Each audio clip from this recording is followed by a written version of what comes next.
CM Revanth కు చిత్తశుద్ధి ఉంటే ఉదండాపూర్ రైతులకు న్యాయం చేయాలని ఎంపీ డీకే అరుణ డిమాండ్ చేశారు. ఉదండాపూర్ రైతుల దీక్షకు డీకే అరుణ సంఘీభావం తెలిపారు.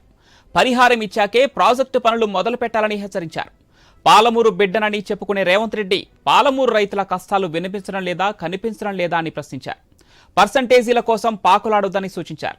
సొంత జిల్లాలో రైతుల సమస్యలు తీర్చనుల్లో రాష్ట్ర రైతాంగం సమస్యలు ఏం పరిష్కరిస్తారని ప్రశ్నించారు.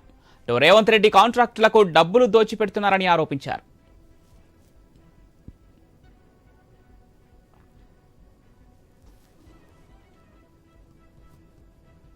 అనేది రాష్ట్రంలో జరుగుతున్నదా? మరి ఇదే పాలమూరు బిడ్డనని చెప్పుకుంటాడు రేవంత్ రెడ్డి గారు. పాలమూరు బిడ్డనని చెప్పుకుంటున్నారు కదా మీరు.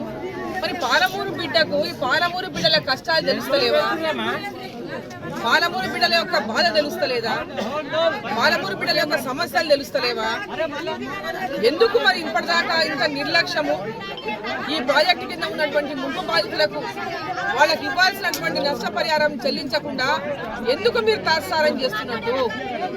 అసలు పరిపాలన అనేది రాష్ట్రంలో జరుగుతున్నదా? మరి ఇదే పాలమూరు